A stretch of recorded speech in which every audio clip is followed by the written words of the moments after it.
श्रील परम गुरुदेव भक्ति प्रज्ञान केशव गोसाई महाराज जी के 3 अत्यंत प्रिय शिष्य, जो कि गौड़ी वेदांत समिति के 3 स्तंभ स्वरूप थे, श्रील भक्ति वेदांत वामन गोस्वामी महाराज, श्रील भक्ति वेदांत त्रिविक्रम गोस्वामी महाराज और श्रील भक्ति वेदांत नारायण गोस्वामी महाराज।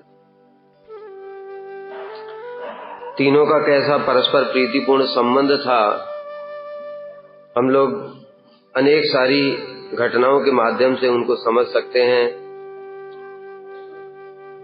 सबसे पहली बात तो श्रील वामन गोस्वामी महाराज जी सबसे पहले मठ में आए। उनका आविर्भाव हुआ 1921 में। गुरु जी का भी आविर्भाव का वर्ष 1921 ही है।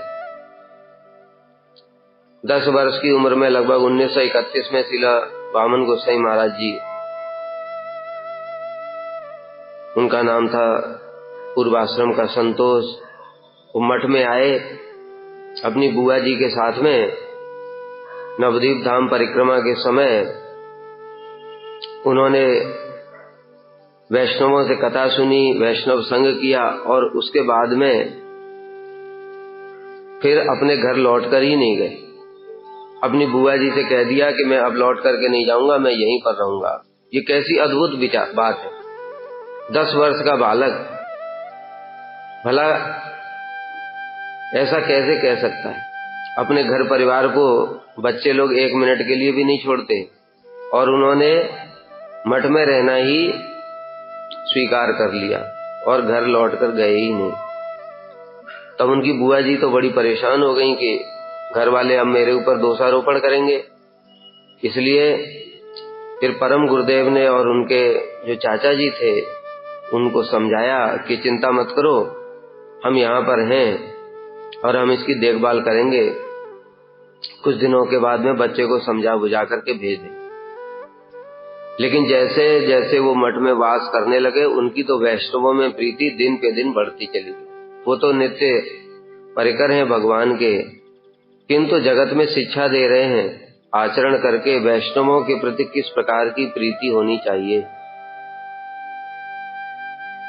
सभी वैष्णवों के लिए प्रसाद के समय जो आसन बिछाना, उनको पत्तल देना, नींबू नमक इत्यादि देना, उसके बाद में उनकी झूठी पत्तलें भी उठाना, स्थान की सफाई करना, वैष्णवों के कपड़े इत्यादि भी धो देना, उनके कमरे सफाई करना। इतनी कम उम्र में ही उन्होंने ये सारी सेवाएं की। बाल्यकाल से ही उनका अपूर्व अद्भुत चरित्र था, लेकिन मठ में आकर के ये सब करना, ये तो बड़े से बड़े लोगों के लिए भी संभव नहीं है। इससे ही प्रमाणित हो जाता है कि उनका वैष्णवों के साथ में नित्य संबंध है। और श्री नरहरि सेवा विग्रह प्रभु और श्री सज्जन सेवक ब्रह्मचारी दोनों मिलकर के जो वैष्णवों का उस समय टॉयलेट होता था वो भी साफ किया करते थे। सारी की सारी उन्होंने सेवाएं वैष्णवों की। श्रील प्रभुपाद जी को चने छील करके दिया करते। प्रभुपाद जी उनसे बड़े प्रसन्न रहते थे। 1934 में शायद उनको हरि नाम दिया श्रील प्रभुपाद जी ने। और एक समय प्रभुपाद जी ने उनसे कहा कि तुम परीक्षा में तुम्हारे नंबर कम आए हैं, तो उन्होंने बड़े दृढ़ता पूर्वक विश्वास के साथ में उत्तर दिया कि प्रभुपाद ऐसा कभी भी संभव नहीं है, क्योंकि मैंने आपसे और वैष्णवों से सुना है कि जो भी गुरु वैष्णवों की सेवा करते हैं वो कभी किसी परीक्षा में असफल नहीं हो सकते। कितनी बड़ी बात है। वैष्णवों के वचन में कितनी दृढ़ श्रद्धा। और उसके पश्चात में श्रील प्रभुपाद जी के प्रकट होने के पश्चात परम गुरुदेव के साथ में आ गए। 1 जनवरी 1937 को श्रील प्रभुपाद जी प्रकट हो गए। उस समय उनकी उम्र रही होगी श्री सज्जन सेवक ब्रह्मचारी की लगभग 15-16 वर्ष। और उसके 1-2 वर्ष के पश्चात में परम गुरुदेव अलग हो गए। उनके ऊपर में झूठा केस कर दिया। तब श्री सज्जन सेवक ब्रह्मचारी ने ही सब कुछ अपना सारी शक्ति लगा करके सब प्रकार की सेवाएं करें। केवल 2 लोग ही थे, एक श्री सज्जन सेवक ब्रह्मचारी और एक और प्रभु थे। उनकी दीक्षा हो गई थी, इनकी दीक्षा हुई नहीं, इसलिए रसोई इत्यादि नहीं बना सकते थे। तो वकील से मिलना, वकील को पैसे देने के लिए भिक्षा संग्रह करना, वैष्णवों के लिए जेल के अंदर ही प्रसाद पहुंचाना, ऐसी ऐसी उन्होंने अद्भुत अद्भुत सेवाएं की जो हमारे लिए अकल्पनीय है। कुछ लोगों ने, जो विरोधी थे, उन्होंने उनको भड़काने की भी कोशिश की कि अरे तुम इन लोगों के साथ में क्यों रहते हो, ये तो जेल में है। तो श्रील वामन गोस्वामी महाराज जी ने उत्तर दिया कि सोना अगर नाली में गिर जाए तो उसका मूल्य कम हो जाता है क्या? बताए ना, उनका चरित्र बड़ा अद्भुत है। अपराकृत अलौकिक घटनाएं तो इतनी है जीवन में कि हम पूरा दिन भी सुनते रहे तो भी खत्म नहीं हो। लेकिन अलौकिक घटनाएं तो और लोगों के भी होती हैं जीवन में, किंतु वैष्णवों के प्रति इतनी निष्ठा, इतनी दृढ़ता, ये बड़ी दुर्लभ वस्तु है। इस प्रकार से उन्होंने उत्तर दिया। तो फिर वो लोग चले गए और श्रील वामन गोसाई महाराज जी की अथक चेष्टा के द्वारा ही फिर कुछ दिनों के अंदर ही वो बाहर आ गए। लेकिन बाहर आने से पहले भी एक और लीला हुई कि एक दिन जो प्रभु जी रसोई इत्यादि बनाते थे वो अस्वस्थ हो गए। उस समय श्री सज्जन सेवक ब्रह्मचारी काफी विलंब से पहुंचे प्रसाद लेकर के। तो उन्होंने पूछा कि इतना विलंब क्यों हो गया? तो उन्होंने बताया कि आज वो प्रभु बीमार हो गए और रसोई बनाने वाला कोई नहीं था, उनकी तो दीक्षा नहीं हुई थी, तो इसलिए रसोई भी नहीं बना सकते थे। तब श्री नरहरि सेवा विग्रह प्रभु ने उनको बोला कि आप इसको दीक्षा क्यों नहीं देते? तब परम गुरुदेव ने जेल के अंदर से ही श्री सज्जन सेवक ब्रह्मचारी को दीक्षा प्रदान। और परम गुरुदेव इतना उनको प्रेम करते थे, परम गुरुदेव स्वयं ये बात कहते थे कि सारे मठ के जितने भी सेवक है उनकी सेवा एक तरफ और सज्जन सेवक ब्रह्मचारी की सेवा एक तरफ। ऐसे आदर्श गुरुनिष्ठ सेवक तन मन प्राण दे करके उन्होंने गुरु सेवा की। फिर 1946 में हमारे गुरुजी आए मठ में और गौर पूर्णिमा के बाद में गुरुजी को भी हरिनाम दीक्षा हुई। उसके 5 वर्ष के पश्चात में श्रील त्रिविक्रम गोसाई महाराज जी हमारे गुरुजी से पहले आए थे मठ।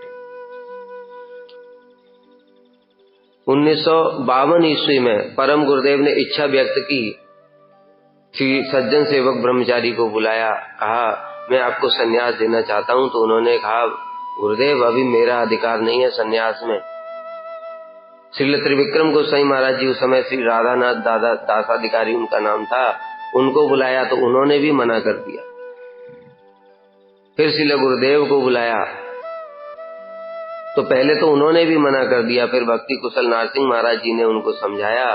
तब फिर गुरुजी परम गुरुदेव के पास में सबसे पहले पहुंचे और उन्होंने कहा कि गुरुजी मेरी अपने परिवार में, माता पिता में और अन्य स्वजन बंधु बांधवों में जितनी भी आसक्ति थी वो सब कुछ मैंने वहां से लेकर के आपके चरणों में समर्पित कर दी है। अब आप मुझे सन्यास दें, लाल वस्त्र दें अथवा बिना कपड़े के ही रखें, मैं आपके चरणों का दास, जो आप कहेंगे मैं वही करूंगा। इस प्रकार से जब गुरुजी ने वहां पर पूर्ण शरणागति दिखाई, तब श्री सज्जन सेवक ब्रह्मचारी और श्री राधानाथ दासाधिकारी वो दोनों भी सन्यास के लिए तैयार हो गए। तो अभी हम जो बता रहे थे कि तीनों में किस प्रकार से अभिन्न संबंध था, एक लीला नहीं है ये, यहां से शुरू होता है। केवल तीनों मिलजुल करके परम गुरुदेव की सेवा किया करते थे और तीनों का एक साथ में फिर सन्यास हुआ। और उसके पश्चात में श्रील वामन गोस्वामी महाराज जी वो अधिकतर पब्लिकेशन इत्यादि की सेवा किया करते थे और उसमें भी उन्होंने कैसी सेवा की।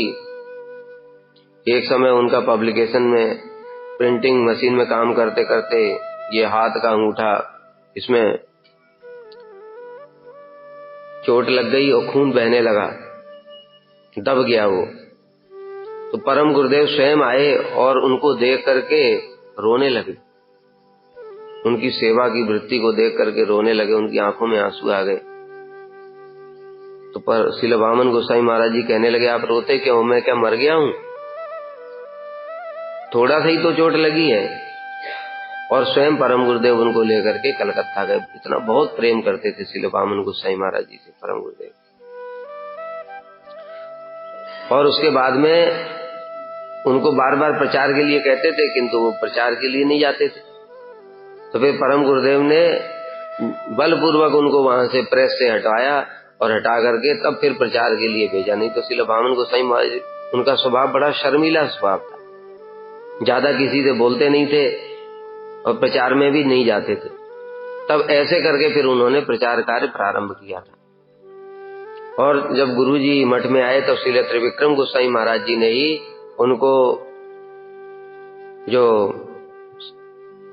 कीर्तन सिखाना, भिक्षा संग्रह करना, प्रचार में जाकर के कैसे सेवा की जाती है, ये सब परम गुरुदेव के साथ में फिर जाया करते थे। ये सब श्रील त्रिविक्रम गोसाई महाराज जी ने उनको सिखाया।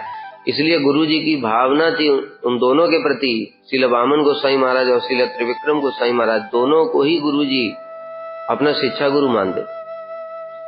लेकिन इन दोनों की भी गुरु जी के प्रति कैसी भावना थी, ये भी बड़ा विचार करने वाली बात है। इसलिए बताया ना, तीनों का संबंध ये वैष्णव जगत में एक बड़ा आदर्श है। गुरु भ्राताओं में मतलब श्रील वामन गोस्वामी महाराज जी गुरु जी से लगभग 15-16 वर्ष सीनियर थे। कोई छोटा मोटा टाइम नहीं होता, 15-16 वर्ष सीनियर होना बहुत बड़ी बात है। और श्रील त्रिविक्रम गोसाई महाराज जी भी गुरु जी से सीनियर थे। लेकिन दोनों गुरु जी को किस प्रकार से आदर देते थे। श्रील त्रिविक्रम गोसाई महाराज जी तो बार बार कहते थे हमारे गुरुदेव के शिष्यों की, तुम्हारे गुरु जी ने हमारे गुरु जी की बहुत सेवा की है, इसी कारण से आज देखो सारे विश्व में उनका नाम है। और श्रील त्रिविक्रम गोसाई महाराज जी जब मथुरा में आते, गुरु जी के भजन कुटी के सामने बाहर में आकर के उनको साष्टांग प्रणाम किया करते थे। भजन कुटी के बाहर से गुरु जी उनको स्वयं शिक्षा गुरु बोलते थे। लेकिन वो देखो गुरु जी के प्रति कैसी आदर बुद्धि कि वो बाहर भजन कुटी के आगे साष्टांग प्रणाम करते। एक बार गुरु जी ने खिड़की से देख लिया तो श्रील त्रिविक्रम गोसाई महाराज जी बाहर प्रणाम कर रहे हैं। एकदम से बाहर आए और उन्होंने भी साष्टांग प्रणाम करके कहने लगे, महाराज आप क्या मुझे नरक में भेजना चाहते? कैसा एक दूसरे के प्रति ममता और आदर था। इसलिए बताया ना, ये एक आदर्श है वैष्णव जगत के लिए। इसी प्रकार से श्रील वामन गोसाई महाराज जी, यद्यपि वो बहुत सीनियर थे, किंतु जब भी हरि नाम दीक्षा दिया करते थे गौर पूर्णिमा के समय और कार्तिक के समय, तो गुरु जी के पास में आकर के परमिशन लेते थे कि आप मुझे आज्ञा प्रदान करो जिससे कि मैं हरि नाम दीक्षा प्रदान कर सकूं। देखो ये अद्भुत आदर्श। श्रील गुरु जी एक बात भी कहते थे कि देखो श्रील वामन गोसाई महाराज और श्रील त्रिविक्रम गोसाई महाराज जी, इनके लिए तुम निस्संदेह गोस्वामी शब्द का प्रयोग कर सकते, किंतु मेरे लिए गोस्वामी का प्रयोग मत कर। कैसी दीनता, कैसी वैष्णवता, कैसी ममता, कैसा आदर एक दूसरे के प्रति, ये बताया ना, ये बहुत दुर्लभ वस्तु है और यही हमारे लिए लक्ष्य करने वाली वस्तु भी है। हमको इस प्रकार की चित्तवृत्ति होनी चाहिए। इसलिए फिर जब परम गुरुदेव अपने अप्रकट लीला से पूर्व में फिर इन तीनों को बुलाया और सबसे पहले श्री सज्जन सेवक ब्रह्मचारी यानी कि श्रील वामन गोसाई महाराज जी को कहा कि देखो मेरे जाने के बाद में तुम आचार्य पद का कार्य करना, तो उन्होंने मना कर दिया। फिर श्रील त्रिविक्रम गोसाई महाराज जी को बुलाया, उन्होंने भी मना कर दिया। फिर गुरु जी को बुलाया, उन्होंने भी मना कर दिया। अभी तीनों ने मना कर दिया और तीनों एक दूसरे के लिए कह रहे हैं कि इनको बना दो, इनको बना दो। कोई मान सम्मान प्रतिष्ठा की लेस मात्र भी कामना नहीं।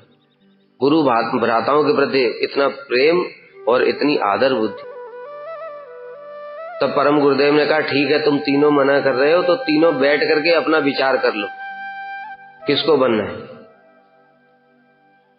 तब तीनों ने आपस में विचार किया। श्रील वामन गोसाई महाराज जी वो तो बताया बहुत शर्मीले थे और वो तो कोई पद भी ग्रहण करना नहीं चाहते थे, लेकिन श्रील त्रिविक्रम गोसाई महाराज श्रील गुरुदेव ने उनसे कहा कि देखो आप निश्चिंत होकर के ये पद को ग्रहण कर लो, हम दोनों तो हैं आपकी सहायता करने के लिए, आप चिंता क्यों करते हो, बाकी हम संभाल लेंगे। आप हमसे बहुत सीनियर भी हैं, सब प्रकार से योग्य भी हैं, इसलिए आप आचार्य पद को स्वीकार करो और बाकी हम लोग संभाल लेंगे सब चीजें, आपको कुछ करना नहीं पड़ेगा। और जो उन्होंने वचन दिया, ऐसे नहीं कि खाली झूठ वचन दे दी, सारे जीवन भर इन दोनों ने श्रील वामन गोस्वामी महाराज जी को सब प्रकार से तन मन धन वचन सब प्रकार से सहयोग भी किया। तो वहां पर भी देखो तीनों का अपराकृत संबंध देखा जाता है। और बहुत सारे उदाहरण हैं।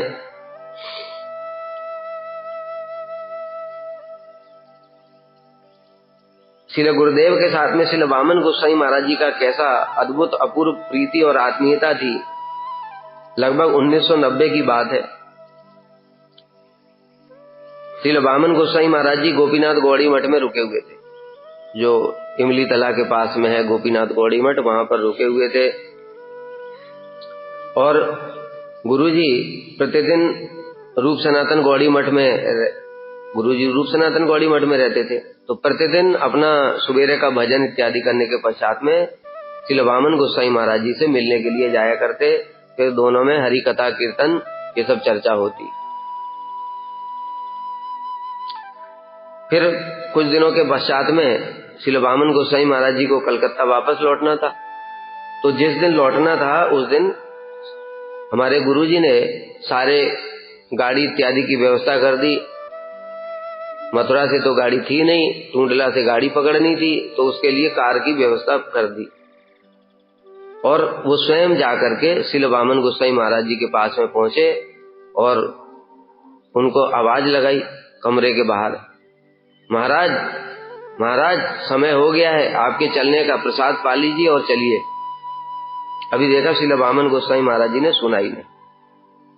जब नहीं सुना तो फिर कमरे में भीतर गए और भीतर जाकर के फिर उन्होंने पास में जाकर के बोला, देखा फिर से नहीं सुना। और श्रील वामन गोस्वामी महाराज जी खिड़की के किनारे एकदम बैठ करके और यमुना जी की तरफ ऐसे देखे जा रहे हैं।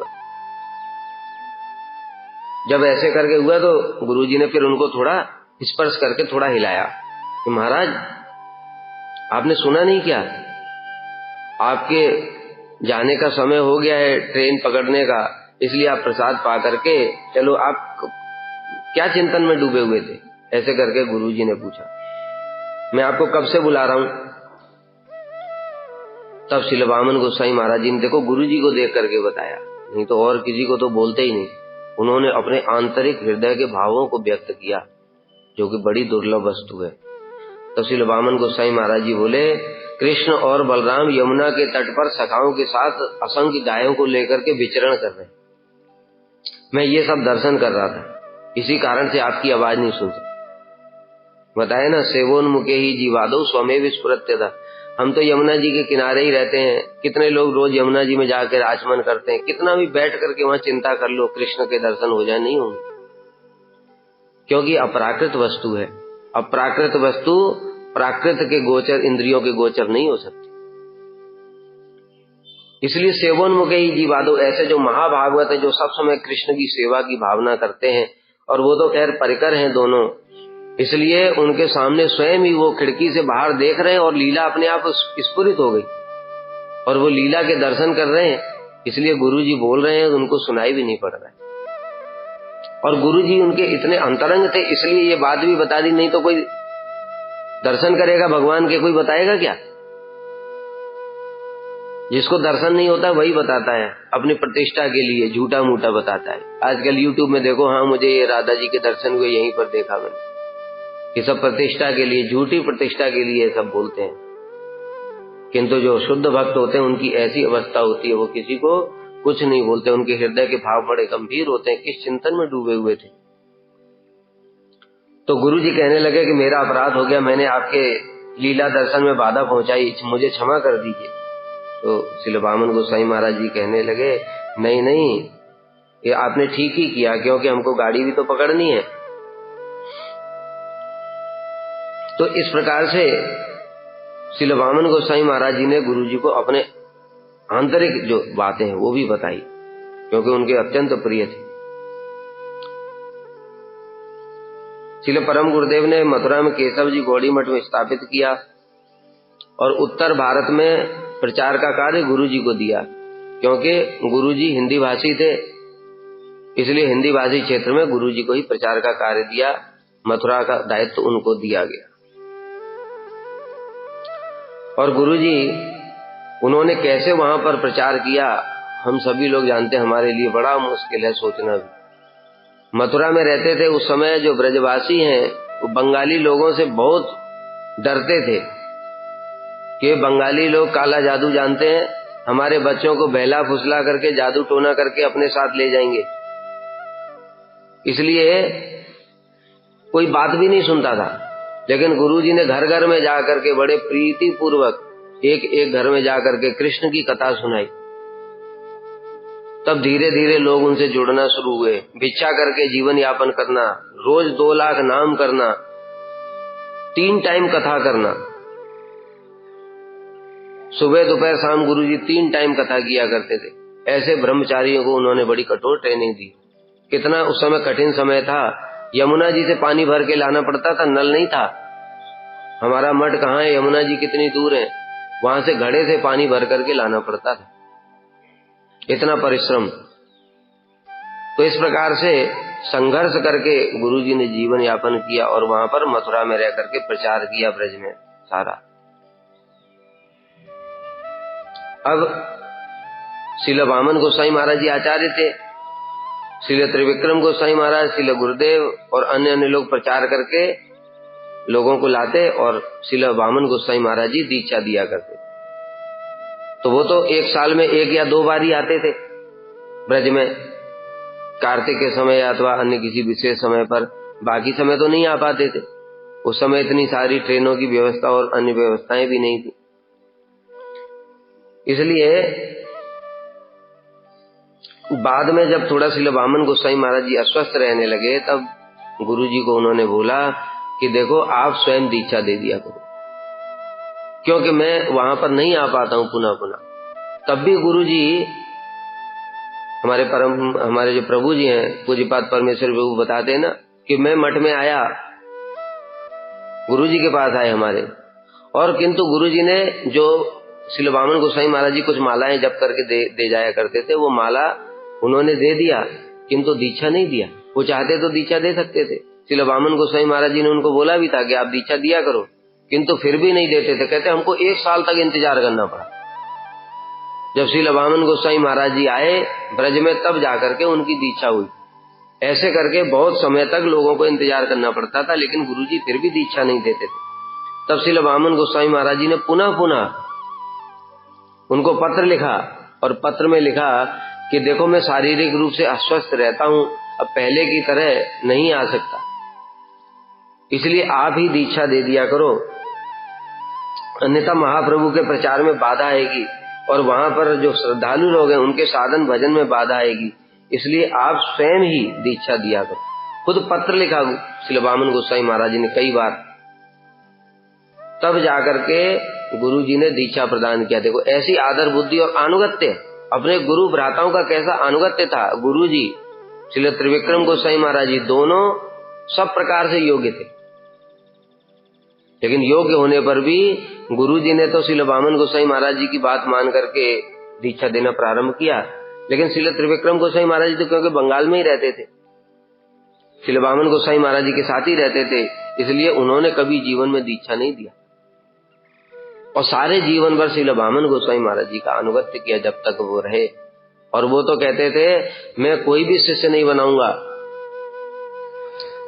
तो श्रील वामन गोसाई महाराज जी ने कहा आपकी तिथि का पालन कौन करेगा? तो उन्होंने कहा I want to die unknown and unseen, हमारी तिथि का कोई पालन करने की आवश्यकता नहीं है। मैं अननोन एंड अनसीन, बिल्कुल अनजाने की तरह मरना चाहता हूं। कैसे कैसे वैष्णवों का देखो, इसको कहते हैं प्रतिष्ठा शून्य हृदय की चित्त वृत्ति कैसी। तो श्रील वामन गोसाई महाराज जी ने कहा कि ठीक है, मैं आपकी तिथि का पालन करूं। और उन्होंने जो वचन दिया उनको, ऐसे ही नहीं, महाजनों का बात ऐसे ही नहीं है, उन्होंने जो बोला उसको सत्य सिद्ध करके दिखाया। श्रील त्रिविक्रम गोस्वामी महाराज जी की तिथि के दिन ही श्रील वामन गोस्वामी महाराज जी ने अप्रकट लीला की कि मेरे सारे शिष्यों को आपकी तिथि का पालन करना ही पड़ेगा। देखो, मठवास के प्रारंभ से लेकर के तीनों का कैसा संबंध, एक साथ संन्यास हुआ और अप्रकट लीला भी कैसे विचित्र तरीके से। ये कोई एक बार वो हो सकता है, लेकिन बार बार ऐसे ये जो घटनाएं हो रही हैं बार बार थोड़ी नहीं हो सकती। और दूसरा, गुरुजी के जो श्रील वामन गोसाई महाराज जी की व्यास पूजा के दिन श्रील गुरुदेव ने प्रकट लीला की। यद्यपि गुरुजी जब गोवर्धन में थे कार्तिक मास के समय, उस समय तो कार्तिक मास था और इतनी सारी तिथियां भी आ गई थी, तो सभी भक्त लोग सोचने लगे कि गुरुजी निश्चित रूप से इसी समय प्रकट लीला कर देंगे। लेकिन सारे भक्त, देशी विदेशी, हजारों हजारों की संख्या में वहां पर भक्त थे। कोई राधा जी के जो स्तुतियां हैं पाठ कर रहा है, कोई नरसिंह कवच पाठ कर रहा है, कोई भगवान के स्तव स्तुति, गिरिराज जी से प्रार्थना, इतना स्तव स्तुति किया। तो गुरुजी उसको देख करके फिर उन्होंने अपना जो प्रकट होने की इच्छा है उसको छोड़ दिया। फिर यहाँ पर जगन्नाथपुरी में आ गए और जगन्नाथपुरी में जब आए, मतलब थोड़ा थोड़ा गुरुजी स्वस्थ हो रहे थे। और जिस दिन श्रील वामन गोसाई महाराज जी की तिथि आई, किसी को पता भी नहीं चला, कोई सोच भी नहीं रहा था। और गुरुजी ने उसी समय प्रातः काल में अप्रकट लीला। देखो, श्रील त्रिविक्रम गोसाई महाराज जी की अप्रकट तिथि में श्रील वामन गोसाई महाराज जी प्रकट हुए, और श्रील वामन गोसाई महाराज जी की तिथि में श्रील गुरुदेव अप्रकट हुए। कैसा उनका नित्य संबंध है, इस जगत में भी और चित्त जगत में। तीनों मिलजुल करके परम गुरुदेव की, श्रील प्रभुपाद की सेवा करते हैं। तो इस प्रकार से श्रील वामन गोसाई महाराज जी ने उनको जब पत्र लिखा, तो फिर गुरुजी ने धीरे धीरे फिर दीक्षा देना प्रारंभ कर दिया। इसको देख करके कई सारे लोग फिर गुरुजी का विरोध करने लगे, कह रहे श्रील वामन गोसाई महाराज जी के आचार्य रहते ये दीक्षा दे रहे हैं, जबकि उन्होंने खुद उनको बार बार बोला, बार बार निवेदन किया, पत्र लिखा। बताए ना, बद्ध जीव तो सब समय दोष दर्शन, महाजनों के चरित्र में भी दोष दर्शन करते हैं। तब देखो, ये सब पत्र में लिखा हुआ है, जिसको प्रमाण चाहिए वो देख सकता है इन पत्रों को। श्रील वामन गोस्वामी महाराज जी ने फिर पत्र लिखा। जब ये बात उनको पता चली तो उन्होंने पत्र लिखा। कैसी, देखो कैसी बात लिखी उन्होंने। आपसे मेरा यह विनम्र निवेदन है कि आप स्वयं ही मठ मैनेजमेंट कमेटी और सब कमेटी के संपादक हैं। गुरुजी उसके संपादक थे, मठ मैनेजमेंट कमेटी के। बताए, तीनों जो भी डिसीजन होता था तीनों मिलजुल करके लेते थे। और तीनों मिलजुल करके क्या, श्रील वामन गोसाई महाराज जी तो चुप ही रहते थे, डिसीजन तो गुरुजी का ही होता था। और जो गुरुजी ने जो डिसीजन लिया, श्रील त्रिविक्रम गोसाई महाराज जी और श्रील वामन गोसाई महाराज जी ने कभी विरोध नहीं किया, कि उनके मन की बात जानकर ही तो वो डिसीजन लेते थे, वो कभी उनके विरोध में कोई डिसीजन थोड़ी लेंगे। तो इसलिए उन्होंने कहा, जो सेवक गण आपके और मेरे बीच मतभेद बनाने की चेष्टा करते हैं, उनको चिन्हित कर पत्र पढ़ते ही मठ और मिशन से बाहर कीजिए। उनका समिति पर कहीं भी स्थान नहीं है। देखो, ये दिखाता है ना आंतरिक, एक हम लोग ऊपर से बाहर से भी आदर दिखाते हैं, एक आंतरिक आदर, कि जो हमारे इस प्रकार से बीच में मतभेद उत्पन्न करने की चेष्टा कर रहा है, वो समिति के लिए बहुत खतरा है। ये मठ मिशन को बड़ी हानि पहुंचाएगा। इसलिए ऐसे व्यक्तियों को मठ मिशन में रहने का कोई अधिकार नहीं है। जबकि देखो, श्रील जो वामन गोस्वामी महाराज जी हो, श्रील गुरुदेव हो, या कोई भी महापुरुष होते हैं, वो बड़े से बड़े जो है पापों को भी क्षमा कर देते हैं।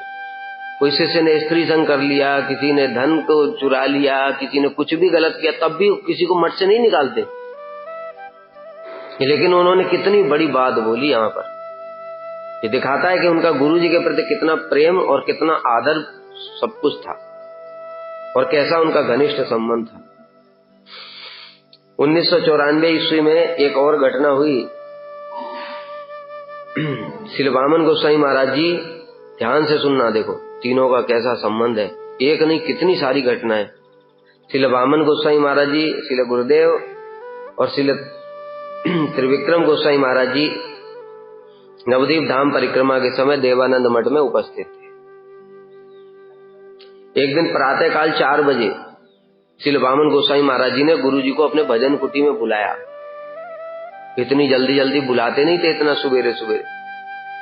तो गुरु जी भी सोचने लगे कि इतना जल्दी जल्दी मुझे क्यों बुलाया है। और श्री वामन गोसाई महाराज जी ने एक दिन पहले ही राधा रानी की प्रसादी माला मंगा करके अपने पास में रख ली थी और अपने भजन कुटी में जो अपना बेड था जिसपे श्री वामन गोसाई महाराज जी बैठते थे उसके निकट में ही एक चेयर लगवा दी। और जब गुरु जी आए तो गुरु जी को उनको बोला, श्री वामन गोसाई महाराज जी ने, आप इस चेयर पे बैठ जाओ। जब गुरु जी बैठ गए तो श्री वामन गोसाई महाराज जी ने खुद वो राधा रानी की प्रसादी माला खुद गुरु जी को पहनाई और पहना करके उनके पास में खड़े होकर के और उनसे कहने लगे, महाराज जी, इस जगत में सबसे पहले त्रिविक्रम गोस्वामी महाराज हमको छोड़ करके जाएंगे और उसके बाद में मैं भी चला जाऊंगा। लेकिन गुरुजी, हमारे गुरुजी यानी कि श्रील भक्ति प्रज्ञान केशव गोस्वामी महाराज जी, उन्होंने आपके लिए कुछ सेवा निर्धारित की है। आप वह सेवा करने के पश्चात ही जाएंगे। जब ये बात, अभी बोलने वाला कौन है? कोई साधारण व्यक्ति नहीं बोल रहा है कि ये मजाक है। श्रील वामन गोस्वामी महाराज जी बोल रहे हैं, उनका गंभीर चरित्र। और गुरुजी तो जानते हैं उनका कितना संबंध था परम गुरुदेव के साथ में। इसलिए गुरुजी भी बड़े गंभीर हो गए और हाथ जोड़ करके बड़े दुखी होकर के रोने लगे। और जो सेवक लोग थे वो भी, उनको भी समझ नहीं आ रहा, रोने लगे वो भी तो बाहर के कि क्या हो रहा है आगे। तो उन्होंने, गुरुजी ने श्री वामन गोसाई महाराज जी से कहा, महाराज आप हम दोनों हमको छोड़ करके चले जाएंगे तो मैं अकेला रह जाऊंगा, फिर मैं कैसे सेवा करूंगा? मुझ में तो कोई योग्यता ही नहीं है। इस प्रकार से उन्होंने बोला, आपकी सहायता के बिना मैं कुछ नहीं कर सकता। तो ऐसा कह करके गुरुजी जब रोने लगे तो श्री वामन गोसाई महाराज जी ने उनके हाथ पकड़ करके सांत्वना दी और कहा, देखो महाराज जी, ये गुरुजी बोल करके गए, अब इसमें मैं क्या कर सकता हूँ? ये तो गुरुजी का आदेश है, हमको पालन करना ही पड़ेगा। यानी श्रील भक्ति प्रज्ञान केशव गोस्वामी परम गुरुदेव का उनके साथ में कैसा घनिष्ठ संबंध था। अप्रकट होने के बाद भी उनसे बात किया करते थे आकर के। श्रील वामन गोस्वामी महाराज जी जब उनको आचार्य पद पर नियुक्त किया था परम गुरुदेव ने, उस समय उन्होंने हाथ जोड़ करके परम गुरुदेव से कहा कि मैं तो अयोग्य हूं और मैं ये सब इतना सारी बड़ी समिति को कैसे चला पाऊंगा, और मुझे कभी कोई समस्या आएगी तो मैं क्या करूंगा? तो परम गुरुदेव ने कहा, तुम चिंता मत करो, मुझे स्मरण करना, मैं आऊंगा। कैसा संबंध था। और जब भी श्रील वामन गोस्वामी महाराज जी को जब भी आवश्यकता होती, वो परम गुरुदेव को स्मरण करते, परम गुरुदेव आ जाते थे। बताइए, घटना ऐसी घटी कि एक बड़े प्राचीन वैष्णव और मठ से चले गए गृहस्थ आश्रम में। श्रील वामन गोस्वामी महाराज जी बड़े दुखी हो गए, बार बार चिंता करने लगे, ऐसा क्यों हो गया। उन्होंने परम गुरुदेव को स्मरण किया, परम गुरुदेव आ गए। पता कैसे चला? एक सेवक उसी समय भजन कुटी में आया और वो देखा गुरुजी किसी से बात कर रहे हैं पर कोई दिखता नहीं है। उन्होंने बात सुनने की कोशिश की, सुनाई नहीं दिया। जब उनकी बात खत्म हो गई श्रील वामन गोसाई महाराज जी की, उन्होंने देखा पलट करके, देखा सेवक खड़ा है। तो उन्होंने कहा, कब आया? कहते, गुरुजी थोड़ी देर हो गई, डर गया हो, कुछ सुना तो नहीं? कहते हैं, गुरुजी कुछ सुना, आप बात कर रहे थे पर सुना कुछ नहीं, कुछ समझ ही नहीं आया। तो फिर वो पूछने लगे जो सेवक थे कि गुरुजी आप क्या बात कर रहे थे, किससे बात कर रहे थे? कहते, मैं अपने गुरुजी से बात कर रहा था, एक समस्या थी, इसलिए वो उनसे निदान पूछ रहा था कि ऐसा क्यों हो गया। तो गुरुजी ने बताया कि तुम चिंता मत करो, उनका इतने समय तक ही मठ में वास लिखा हुआ था, भगवत इच्छा से हुआ है, और वो गृहस्थ आश्रम में रहकर भी भजन कर रहे हैं, तुम्हें निश्चिंत रहो, तुम्हें चिंता करने की कोई बात नहीं। इसलिए मेरे मन को अब शांति मिली। तो इस प्रकार से परम गुरुदेव से बात किया करते। परम गुरुदेव ने कितनी बार उनकी रक्षा की। एक बार कहीं जा रहे थे श्रील वामन गोसाई महाराज जी बस से, और उसी समय वो बस का एक्सीडेंट होने वाला था। वो बस में पूरा पीछे थे और पूरी बस भर गई खचाखच। अब परम गुरुदेव ने आकर के उनको बोला, बस से उतर जाओ। उन्होंने सोचा मुझे ही बोला है किसी को, उनको ही आवाज सुनाई दी। तो बस से उतरने के लिए थोड़ा आगे बढ़े तो उनको पब्लिक ने धक्का दे दिया। कहते चुप रहो, तुम पीछे रहो, तुमको तो पीछे उतरना है तो पीछे रहो, आगे आकर के क्या करोगे। बताए ना, बहुत सीधे साधे थे। एक बार पब्लिक ने ऐसा बोलिया, फिर कुछ बोले नहीं। फिर दोबारा आवाज सुनाई दी, तुमने सुना नहीं, उतर जाओ बस से। तब फिर उन्होंने चेष्टा करी थोड़ा आगे निकलने की, फिर से नहीं निकल पाए। तो तीसरी बार परम गुरुदेव ने फिर जोर से बोला, मैं कह रहा हूं चुप, तुरंत बस से उतरो। ऐसा बोल करके अब तो उन्होंने जैसे तैसे करके फिर बस से उतर गए, और लगभग 100-200 मीटर आगे जाकर ही वो बस का एक्सीडेंट हो गया। तो इस प्रकार से परम गुरुदेव सब समय उनके साथ में रहते थे, सब समय उनकी रक्षा भी करते, और जो भी उनको समस्या आती उसका समाधान भी करते। इसलिए परम गुरुदेव ने ये बात आकर के पहले ही बता दी कि पहले त्रिविक्रम गोसाई महाराज जी जाएंगे, फिर वामन गोसाई महाराज जाएंगे, फिर गुरु जी के लिए कुछ कार्य छोड़ा हुआ है। क्या कार्य? अभी उनको विदेश में प्रचार करना है। इसलिए बताए ना कि जो गुरुवर्ग हैं सब, वो अपनी इच्छा से कुछ नहीं करते, वो भगवत इच्छा से सब कुछ करते। श्रील स्वामी महाराज जी विदेश में गए, प्रचार किया, उन्होंने किसकी इच्छा से किया? प्रभुपाद की इच्छा से। प्रभुपाद ने उनको स्वप्न आदेश दिया, उनको संन्यास लेने के लिए आदेश प्रदान किया। इसी प्रकार से हमारे गुरु जी को भी परम गुरुदेव की इच्छा से विदेश में गए और सारे विश्व में जाकर के उन्होंने प्रचार कार्य किया।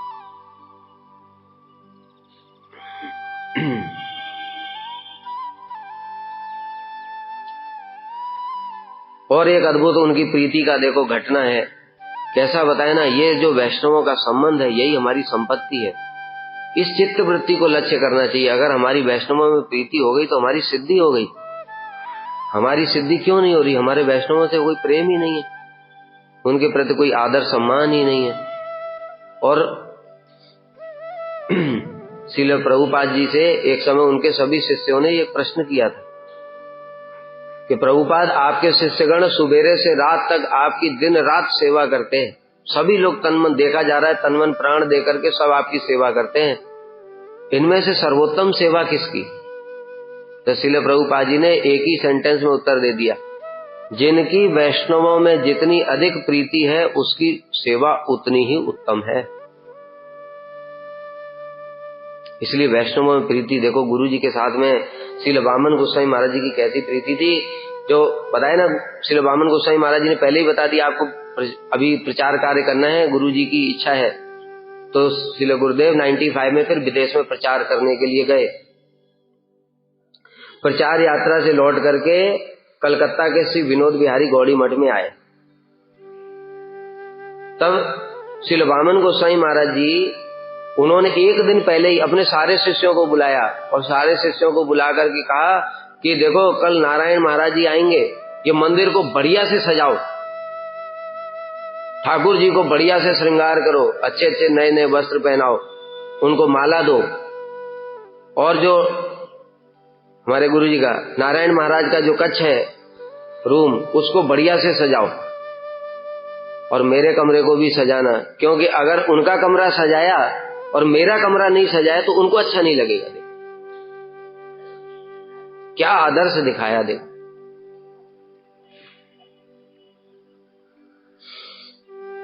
फिर इस प्रकार से सेवकों को आदेश दिया। संध्या के समय आए मंदिर में दर्शन करने के लिए श्रील वामन गोसाई महाराज जी, और उन्होंने देखा मंदिर सजा हुआ नहीं है। तो उन्होंने कहा अभी तक मंदिर नहीं सजाया। बताया उनको कुछ भी होता था, किसी से कुछ बोलते नहीं। उन्होंने एक बात बोली, अगर किसी ने नहीं मानी तो कुछ नहीं बोलेंगे, खुद ही करना शुरू कर देंगे। इसलिए उन्होंने कहा ठीक है, तुम लोगों के पास समय नहीं है, इसलिए मैं स्वयं ही मार्केट से फूल लेने जा रहा हूं, मैं खुद सजा लूंगा। जब ऐसा सुना तो ब्रह्मचारी तुरंत आ गए और बाजार से जाकर के अनेक प्रकार के फूल लेकर के आए और ठाकुर जी के मंदिर को अच्छी तरह से सजाने के बाद में जब श्रील वामन गोसाई महाराज जी के कमरे को सजाने के लिए गए, तब फिर उन्होंने कहा, देखो, अपने शिष्यों से कहा, देखो, पहले ठाकुर जी की सेवा, उसके बाद वैष्णवों की सेवा, उसके बाद मेरी सेवा करना। मतलब एक एक जो उनका आचरण है कैसा अद्भुत है। आदर्श वैष्णव कौन होते हैं, ये सब इन अपराकृत महापुरुषों के जीवन में शिक्षा मिलती। ये आदर्श वैष्णव। हम लोग क्या है, मेरी सेवा करो, दूसरा बाकी वैष्णव जाए भाड़ में, बस मेरी सेवा करते रहो, उससे तुम्हारा उद्धार हो जाएगा। लेकिन जो वैष्णव होता है वो कभी भी दूसरे वैष्णवों से सेवा ग्रहण नहीं करते।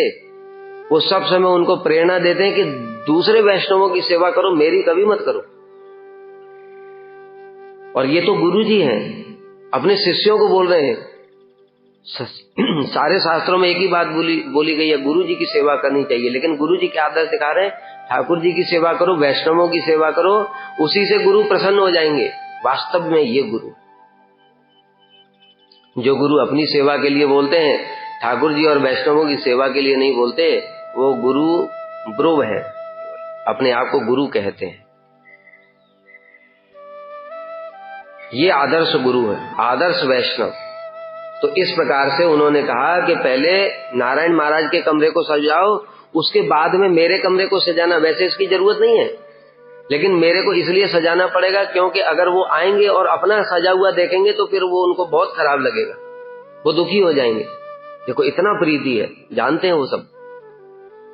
और क्यों इस प्रकार से उनको आदर दे रहे हैं, कैसी भावना है कि हमारे गुरु भाई, हमारे गुरु भ्राता जो है, हमारे गुरु जी की जो मनोभीष्टता के सारे जगत में प्रभुपाद की विचारधारा का प्रचार हो, उसको पूर्ण करके आ रहे हैं।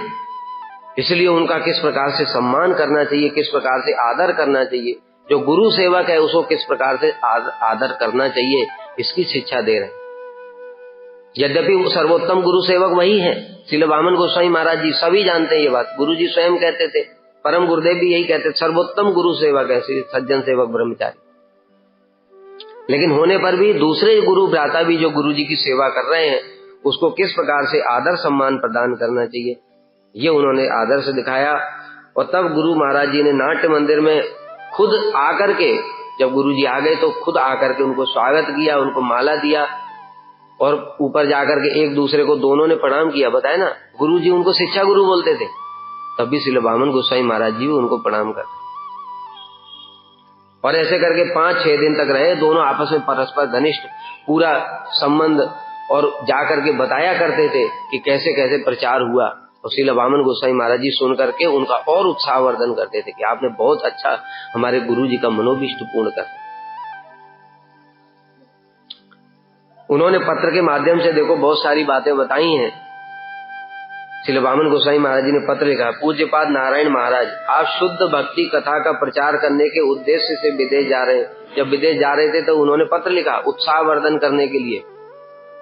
आपको लाभ हानि की चिंता नहीं रहने पर भी मैं वहां के निवासियों के लिए यह स्वर्णिम अवसर और सौभाग्य समझता हूँ कि विदेश के भक्तों का परम सौभाग्य है जो आप वहां पर जा रहे हैं प्रभुपाद की वाणी का प्रचार करने के लिए। आपको तो किसी चीज की आवश्यकता नहीं है, और आपकी उम्र भी इतनी अधिक हो गई है। इतनी अधिक उम्र होने पर भी, मतलब गुरुजी 95 में विदेश जाना शुरू किया, 21 से 95, 75 ईयर्स, लगभग 74 ईयर्स में। जैसे हम लोग सुनते हैं श्रील साईं महाराज जी जब रिटायरमेंट की उम्र होती है तब वो विदेश में प्रचार करने के लिए गए, और गुरुदेव तो उनसे भी और अधिक उम्र में। श्रील साईं महाराज जी लगभग कितना 79 ईयर्स में अप्रकट लीला किया उन्होंने। 79 ईयर्स के 77 ईयर्स 69 ईयर में अप्रकट हो गए। तो हाँ 69 ईयर में विदेश गए और गुरुजी 74 में। क्यों? देखो जीवों के कल्याण के लिए। तो श्रील वामन गोसाई महाराज जी कह रहे हैं कि इस प्रकार से मैं बहुत ही आनंदित हूँ और बहुत उत्साहित हूँ कि आप प्रभुपाद की वाणी के संदेश को जगत को प्रचार करने के लिए जा रहे हैं। सर्व अभीष्ट प्रदाता गिरिराज जी आपके ऊपर कृपा करें और आप भगवत वाणी के प्रचार के द्वारा अवश्य उनके मनोभीष्ट को पूर्ण करने में सक्षम होंगे, ये मेरा दृढ़ विश्वास है। इस प्रकार से गुरु जी के लिए मंगल कामना कर रहे हैं। वृद्धावस्था में पाश्चात्य देशों में गौर वाणी के प्रचार का धैर्य और उत्साह निस्संदेह ये बड़े साहस की बात है। मैं गिरिराज जी से प्रार्थना करता हूँ आप स्वस्थ रहें और आपकी आयु भी लंबी रहे। इस प्रकार से देखो कितना सारा उन्होंने गुरु जी के लिए कितने सारे वचन लिखे हैं। श्रील सरस्वती प्रभुपाद के सबसे प्रिय शिष्य श्री भक्ति प्रज्ञान केशव गोस्वामी महाराज ने चैतन्य महाप्रभु के अटल भक्ति के संदेश के संरक्षण के लिए गौड़ी वेदांत समिति की स्थापना की परम गुरुदेव ने। फिर कह रहे हैं उनकी आंतरिक इच्छा को जानते हुए, आंतरिक इच्छा क्या थी कि प्रभुपाद की ये इच्छा थी कि केवल हमारे देश में ही महाप्रभु की वाणी का प्रचार न हो, संपूर्ण विश्व में वो प्रचार हो। और परम गुरुदेव प्रभुपाद के अंतरंग शिष्य हैं, इसलिए गुरु जी की बात को जानते, इसलिए उनकी भी यही इच्छा थी। परम गुरुदेव स्वयं विदेश नहीं गए, लेकिन उनकी भी इच्छा थी कि मैं प्रभुपाद की जो मनोभीष्ट है उसको पूर्ण करूं और विदेश में प्रचार हो, और उसी के लिए गुरु जी को चुना। देखो श्रील वामन गोसाई महाराज ने स्वयं बताया ये बात। लोग कैसी दुर्बुद्धि रखते हैं गुरु जी के प्रति। श्रील वामन गोसाई महाराज स्वयं कह रहे हैं कि परम गुरुदेव ने आपके लिए सेवा रखी। क्या सेवा थी? अरे पत्रिका और भारत में प्रचार और शिष्य इत्यादि बनाना, वो तो श्रील वामन गोसाई महाराज जी भी कर ही रहे थे, लेकिन उनके लिए विशेष सेवा क्या रखी? विदेश में प्रचार। श्रील वामन गोसाई महाराज जी विदेश नहीं गए, ये सेवा परम गुरुदेव ने उनके लिए रखी। उनकी आंतरिक इच्छा को जानते हुए आपने अपनी वृद्धावस्था की अनदेखी करके गौड़ी वेदांत सिद्धांतों को समुद्र के उस पार प्रचार करने के दायित्व को धारण किया है। यह आपकी महावदान्यता है। ऐसे करके गुरु जी के लिए देखो कितना सुंदर सुंदर उन्होंने वचन लिखे। गुरु जी स्वयं कहा करते थे, हम तीनों में ऐसा बंधुत्व था मानो तीन शरीर एक प्राण। एक समय श्रील त्रिविक्रम गोसाई महाराज जी, उनके बताए ना, श्रील त्रिविक्रम गोसाई महाराज जी और श्रील गुरुदेव, इन दोनों में आपस में सख्य भाव था। यद्यपि वो सीनियर थे, लेकिन गुरु जी के साथ में बड़ा सख्य भाव। लेकिन दोनों की श्रील वामन गोसाई महाराज जी के प्रति गौरव बुद्धि थी। उनको शिक्षा गुरु मानते थे दोनों, उनके प्रति गौरव बुद्धि थी। तो एक बार क्या हुआ, गुरु जी तो यहाँ थे मथुरा में और श्रील त्रिविक्रम गोसाई महाराज जी चुनचुड़ा में थे, और उनकी बड़ी इच्छा थी गुरु जी को दर्शन करने के लिए। तो सोचे अभी तो ऐसे बोलूंगा तो आएंगे नहीं, इसलिए उन्होंने तार भेज दिया, मैं बहुत ही अस्वस्थ हूं और जल्दी से जल्दी आपके यहाँ पर आ जाइए, बस इतना लिखा। और गुरु जी तुरंत फ्लाइट बुक करके और सीधे पहुंचे चुनचुड़ा में। जाकर के देखा त्रिविक्रम गोसाई महाराज जी स्वयं बाहर मिलने के लिए आए। तो गुरु जी ने कहा, अरे आपने तो पत्र में लिखा था एकदम मैं अस्वस्थ हूँ। तो कह रहे थे मैं आपको दर्शन करने की बहुत इच्छा हो रही थी, इसलिए मैंने ऐसे लिखा कि ऐसे तो आप आते नहीं। कितना प्रेम था देखो, कि उनके दर्शन करने के लिए इतनी उत्कंठा देखो गुरु भ्राता के दर्शन करने। और त्रिविक्रम गोस्वामी महाराज जी बताए ना, यद्यपि उनसे सीनियर थे, लेकिन गुरु जी के प्रति इतना प्रेम भी था और गौरव बुद्धि भी थी उनकी। साष्टांग प्रणाम किया करते थे गुरु जी। कितनी बड़ी बात।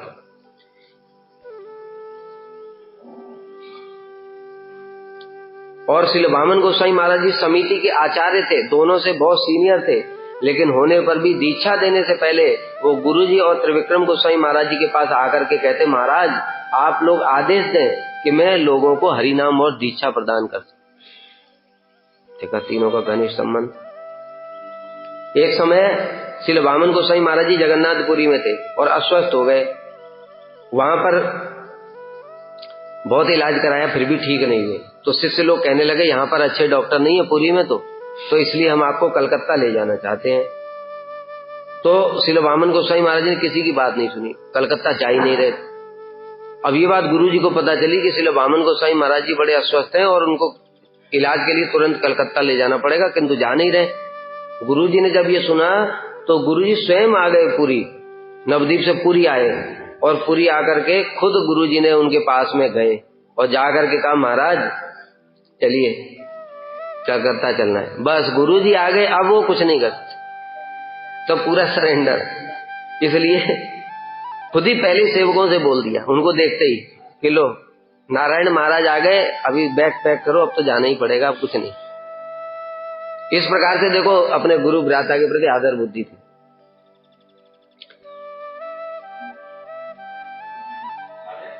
और पता है ना, एक बार और ऐसे ही लीला हुआ, वो अस्वस्थ थे तो गुरुजी वहां पर पहुंच गए, तो गुरुजी को देख करके कहने लगे, अल्लो नारायण महाराज आ गए, अब मुझे यहाँ नहीं रहने देंगे, नवीन इधर आओ और बिस्तरा बांधो, क्योंकि मेरे लिए मिलिट्री ऑर्डर है।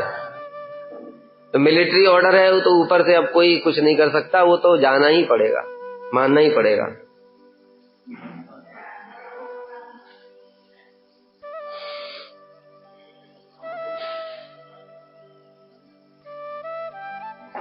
और एक बड़ी विशेष बात है कि श्रील वामन गोसाई महाराज जी और श्रील त्रिविक्रम गोसाई महाराज, श्रील गुरुदेव एक साथ जो है कथा के लिए बैठा करते थे। और त्रिविक्रम गोसाई महाराज जी जानबूझ करके कृष्ण का पक्ष लेते, कृष्ण ही भगवान है, कृष्ण ही मूल है। अरे राधा जी तो उनकी शक्ति है, वो तो उनकी सेविका है। बस इतना सुनने के साथ ही साथ में गुरु जी को आवेश आ जाता और गुरु जी राधा जी की महिमा को घंटों घंटों फिर बोलने लगते। फिर फैसला कौन करेगा?